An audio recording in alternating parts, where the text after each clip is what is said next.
বুবলির কাল সাহসিকতা ও সততা প্রমাণ চাওয়া দেখে অবাক শাকিব খান। হ্যালো ভিউয়ার্স, বিস্তারিত জানতে চ্যানেলটি সাবস্ক্রাইব করে সম্পূর্ণ ভিডিওটি দেখতে থাকুন। সুপ্রিয় দর্শক, বর্তমানে সোশ্যাল মিডিয়ায় শবনম ইয়াসমিন বুবলিকে নিয়ে অনেকে অনেকভাবে আলোচনা করে থাকে। কেউ কেউ তার ব্যক্তিগত জীবন নিয়ে সমালোচনা বেশি করেন, কিন্তু শবনম ইয়াসমিন বুবলি বরাবরের মতো নীরবই থেকে যায়। কিন্তু এরই মধ্যে ঘটল বিচিত্র এক ঘটনা। কাল সংবাদ সম্মেলনে প্রশ্ন পর্বে একটু উত্তেজনা তৈরি হয়। এক সাংবাদিকে প্রশ্ন করেন, ঈদের তুফান আসছে, তুফানের তোরে তো সিনেমা টিকবে তো? গত ঈদের মতো আপনার সিনেমা চালাতে মন্ত্রীকে দিয়ে হলে ফোন দিতে হয়েছিল, আর এবার কি ফোন দিতে হবে কিনা? এই প্রশ্নের জবাব দিতে গিয়ে মেজাজ হারিয়ে ফেলেন বুবলি। সেই সাংবাদিককে সবার সামনে ডেকে নেন রিভেন্সের নায়িকা। বুবলি বলেন, আপনি প্রমাণ থাকলে হাজির করুন। প্রমাণ দিতে পারবেন আমি ফোন করেছিলাম? তাহলে এখন প্রমাণ দিন। প্রমাণ দিতে না পারলে আমি বলবো আপনারা সাংবাদিকতা করেছেন, এটা করবেন না। আমার মনে হয় সময় এসেছে এমন হলো তো সাংবাদিকের বিরুদ্ধে ভয়েসে তোলা। শবনম ইয়াসমিন বুবলি আরো বলেন, আপনারা ভুলভাল নিউজ করেন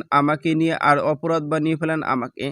এই পরবর্তীতে যদি এরকম কোনো কাজ করেন তাহলে আপনাদেরকে ব্যবস্থা আমি নেব। আর হুট করে এবার শবনম ইয়াসমিন বুবলির এমন সাহসিকতা ও সততা প্রমাণ চাওয়া দেখে অবাক হয়েছেন শাকিব খান। শাকিব খানের ভাষ্য, এই প্রথম শবনম ইয়াসমিন বুবলির নিজেকে লড়াই করার জন্য প্রস্তুত তৈরি করেছে। সকলের সামনে এমন সঠিক জবাব দেওয়ার জন্য তাকে অসংখ্য ধন্যবাদ। এমনই মন্তব্য শাকিব খানের। তো সুপ্রিয় দর্শক, ভিডিওটি আপনার কাছে ভালো লাগলে একটা লাইক দিন।